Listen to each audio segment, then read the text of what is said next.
नमस्कार, मैं हूं रंजीत झा। जुडिशरी में जजों पर दबाव की खबरें तो आप खूब सुनते हैं, लेकिन जुडिशरी में ही जज ब्लैकमेलिंग के शिकार हो रहे हैं। यह खबर आज आप साक्ष्य और सबूत के तौर पर सुनने जा रहे हैं। यह रिपोर्ट हैरान कर देने वाली है। जहां एक और जुडिशरी से निष्पक्षता और ईमानदारी की उम्मीद हमेशा होती है और न्याय यही होता है, यह हर कोई मानता है। लेकिन अगर जज ही अपना ईमान बेचने पर मजबूर हो जाए, अगर जज ही किसी हनी ट्रैप के शिकार हो जाए, उनसे ही 50 लाख रुपए फ्लैट के तौर पर मांगे जाए, उनसे ही अपने रिश्तेदारों को पब्लिक सर्विस कमीशन में सेट कराने के लिए कहा जाए और जज उनके इशारे पर नाचते रहें, तो क्या कहेंगे? बहुत ही चौंका देने वाली खबर इस वक्त सामने आई है। दरअसल यह मामला राजस्थान का है, जहां पर एक जज एक महिला क्लर्क के शिकार हो जाते हैं। उसके जाल में ऐसा फंसते हैं कि उसकी उंगली पर नाच रहे होते हैं। और यह रिपोर्ट जब प्रकाशित हुई है, वो भी तब बातें सामने आ पाई हैं जब खुद जज साहब थाने में केस दर्ज करने गए और एफआईआर में उन्होंने जो अपनी आप बीती सुनाई है, उसके बाद तो लगता है कि जुडिशरी में जजों को ब्लैकमेल करना कितना आसान है। क्या अब ऐसे मामले और भी सामने आ सकते हैं? इससे पहले भी एक महिला जज के साथ जो सुलूक हुआ था, उसकी चिट्ठी सीजेआई डीवाई चंद्रचूड़ तक पहुंच गई थी, जहां पर उन्होंने खुदकुशी कर लेने तक की बातें कह डाली थी। अब जो यहां मामला है, इस खबर को देखने के बाद हर कोई चौकस हो जाएगा कि जज साहब अगर कोई फैसला कर रहे हैं तो कहीं किसी के दबाव में तो नहीं कर रहे, या जज साहब कोई अलग ही खेल पैरेलल तो नहीं चला रहे। तो चलिए जरा इस रिपोर्ट की शुरुआत कर देते हैं कि उस एलडीसी महिला ने क्या हालत कर दी इस जज साहब की।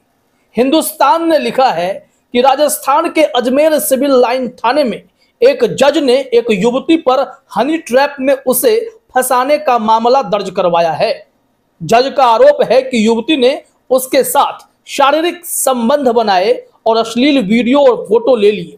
इसके आधार पर वह उसे ब्लैकमेल कर 50 लाख रुपए की डिमांड कर रही है। साथ ही जज का आरोप है कि युवती उसके भाई को राजस्थान लोक सेवा आयोग की AEN परीक्षा के साक्षात्कार में पास करवाने के लिए सिफारिश करने का दबाव बना रही है।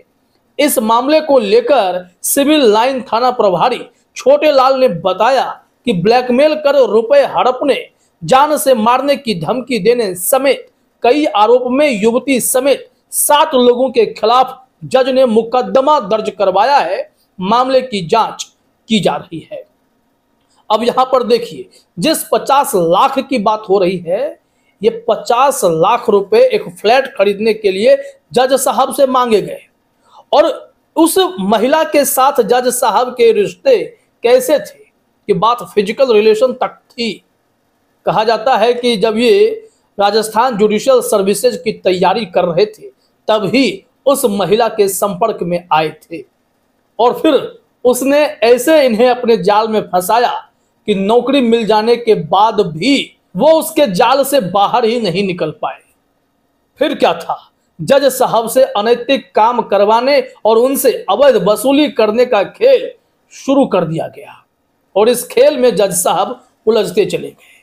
और जज साहब को इस मामले का खुलासा करने की हिम्मत इतने सालों बाद आई है, जबकि वो बीते कई सालों से इस प्रताड़ना को झेल रहे थे या फिर मजबूरी में उसकी उंगली पर नाच रहे थे।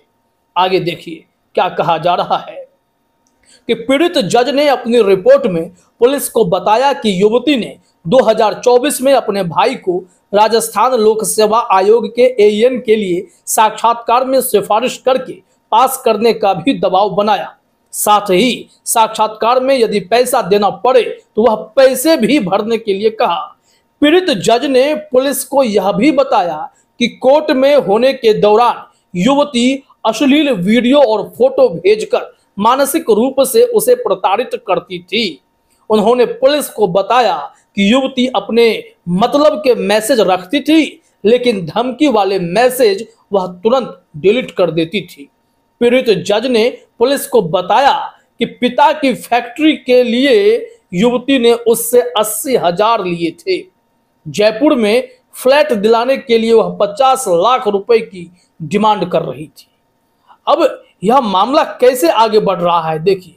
अश्लील वीडियो, फोटो के आधार पर जज साहब ब्लैकमेल होते रहे और धीरे धीरे उस हनी ट्रैप के जाल में जज साहब ऐसे फंसे कि उस लड़के की पूरी फैमिली इनका दोहन करने लगी और ये बेचारे उसके शिकार हो रहे थे। लेकिन जब बात आई कि पब्लिक सर्विस कमीशन में किसी की नौकरी लगा दो, किसी को 50 लाख रुपए दो ताकि फ्लैट खरीद सके, वैसे तो ये करीब करीब 3-4-5 लाख रुपए इनसे वसूल चुकी थी, लेकिन जब मोटी रकम की बात आई तो जज साहब के पसीने छूटने लगे कि कहीं कोई बहुत बड़ी बात अब आगे ना हो जाए, कहीं वो एक्सपोज ना हो जाए। इस बात की चिंता उन्हें सता रही थी, क्योंकि जिस गरिमामय पद पर वो साहब बैठे हैं वहां पर एक दाग पूरे जुडिशरी को कलंकित कर देती है। इस बात का एहसास उन्हें था। अब आगे देखिए हुआ क्या। यहां पर हिंदुस्तान की रिपोर्ट में बताया गया है कि एफआईआर में उस घटनाक्रम की भी चर्चा है, कैसे ये दोनों मिले और कैसे बात इतनी दूर तक फैल गई। हिंदुस्तान ने लिखा है कि जज ने सिविल लाइन थाने में दी गई रिपोर्ट में बताया कि वह अजमेर में कार्यरत है। उसे हनी ट्रैप में फंसाने वाली युवती गंगानगर जिले में एलडीसी है, यानी lower division clerk. Civil line थाने में जज ने युवती समेत 7 जनों के खिलाफ नामजद मुकदमा दर्ज करवाया है। जज ने पुलिस को बताया कि 2019 में एक युवती ने उसे फोन कर संपर्क किया था। जब वह आरजेएस की तैयारी कर रहा था, युवती ने खुद को भी आरजेएस अभ्यर्थी बताया और नोट्स लेने के बहाने रूम में आ गई। कुछ दिनों बाद जब वह इंटरव्यू की तैयारी कर रहा था, तब भी युवती उसके रूम में आई। युवती ने उस पर फिजिकल रिलेशन का दबाव डाला और कहा कि यदि मेरा कहा नहीं माना तो लोगों को चिल्लाकर जमा कर लूंगी। और उसी वक्त पहली गलती जज साहब से हुई कि वो तुरंत पुलिस स्टेशन नहीं चले गए, एफआईआर कराने नहीं चले गए। तब वो अपने करियर की ओर फोकस्ड रहे होंगे, लेकिन जब उन्हें जज की नौकरी हासिल हो गई तब भी उन्होंने जहमत नहीं कि इस मामले में उसको थाने ले जाकर उस महिला के खिलाफ मामला दर्ज कराएं। अंततः उन्हें यह कदम उठाना पड़ा जब पानी सिर से ऊपर गुजरा। तो आगे देखिए क्या हुआ। बात तो इतनी खतरनाक है कि वो हर कदम पर फंसते जा रहे थे। कहा जा रहा है कि शारीरिक संबंध बनाते समय युवती ने कई आपत्तिजनक फोटो भी लिए। इसके बाद युवती उसे ब्लैकमेल करने लगी। जज ने पुलिस को दी रिपोर्ट में आरोप लगाया कि जिस दिन युवती ने फिजिकल रिलेशन बनाए थे, उस शाम को ही फोन करके धमकी दी कि आरजेएस में सिलेक्शन हो गया, यानी राजस्थान जुडिशियल सर्विसेज में अगर सिलेक्शन हो गया तो तुम मुझसे शादी करोगे, शादी करनी ही होगी, नहीं तो तुम पर बलात्कार के केस लगा दूंगी। पीड़ित जज का यह भी आरोप है कि इस दिन के बाद से ही वह उसे रोज ब्लैकमेल कर पैसों की डिमांड करने लगी।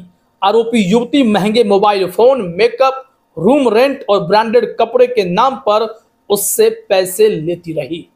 यानी कि जज साहब को वो सब कुछ करना पड़ा जो उनकी गरिमा, आत्मसम्मान के साफ खिलाफ था, क्योंकि वो इसके शिकार बन चुके थे और शिकार उनकी उंगली पर नाच तो रहा था। कहा जा रहा है कि पीड़ित जज ने पुलिस को बताया कि जब उसने युवती की नाजायज मांगों का विरोध किया तो युवती ने अपने जीजा को फोन पर बात करवाई और शादी का दबाव बनाया। जज का यह भी आरोप है कि 2021 में दिवाली तक युवती उसे ब्लैकमेल कर 3.5 लाख रुपए ले चुकी है। पीड़ित जज ने पुलिस को बताया कि युवती मोबाइल रिकॉर्डिंग और चैट के स्क्रीनशॉट भी रखती थी। उसी के आधार पर आगे अपने परिवार के साथ मिलकर ब्लैकमेल करने लगी। जज ने सिविल लाइन थाना पुलिस को बताया कि युवती ने पेपर लीक गिरोह से जान पहचान होने की धमकी दी और कहा कि तुझे और परिवार वालों को जान से मरवा दूंगी। बात इतनी दूर तक पहुंच गई कि उस महिला के तार बहुत दूर तक जुड़े हुए थे।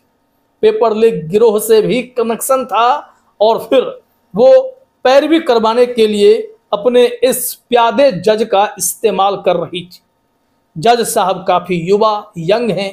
जुडिशियल सर्विसेज का एग्जाम उन्होंने क्रैक किया, जज की कुर्सी पाई और इतने ऊंचे ओहदे पर पहुंचने के लिए मेहनत लगती है। इतने तमाम डिस्ट्रैक्शन के बाद भी जज साहब वहां तक पहुंचे, लेकिन उससे पहले ही जिस जाल में वो फंसे थे उससे निकलने की कोई कोशिश वो नहीं कर पा रहे थे, क्योंकि उन्हें अपनी नौकरी की भी चिंता थी और कहीं जज को ही ना जेल जाना पड़ जाए, इस बात का डर भी था। अब इन सब डर से पार पाते हुए फाइनली उन्हें सामने आना पड़ा, पुलिस के सामने एफआईआर लिखानी पड़ी और अब इस महिला का पक्ष क्या है यह जानना भी जरूरी है। अब यह महिला क्या दलील देगी यह रिपोर्ट भी सामने आने चाहिए, तभी दूध का दूध और पानी का पानी होगा कि कहीं जुडिशरी में बैठे जज साहब एक तरफा सही हैं या कुछ पहलू और भी है। दोनों पक्ष क्लियर हो जाए, पुलिस जांच कर ले और रिपोर्ट सामने आए, तब पता चले कि इस जुडिशरी में कितने तरीके के दबाव काम कर रहे हैं। और जो ब्लैकमेलिंग का यह जो मामला सामने आया वह रोंगटे खड़े कर दे रहा है कि क्या ट्रायल कोर्ट से लेकर ऊपरी अदालत तक में भी जज इसके शिकार हो रहे होंगे, यह तो जांच का विषय है। फिलहाल इस वीडियो में इतना ही। आप सभी का हमसे जुड़ने के लिए बहुत बहुत धन्यवाद।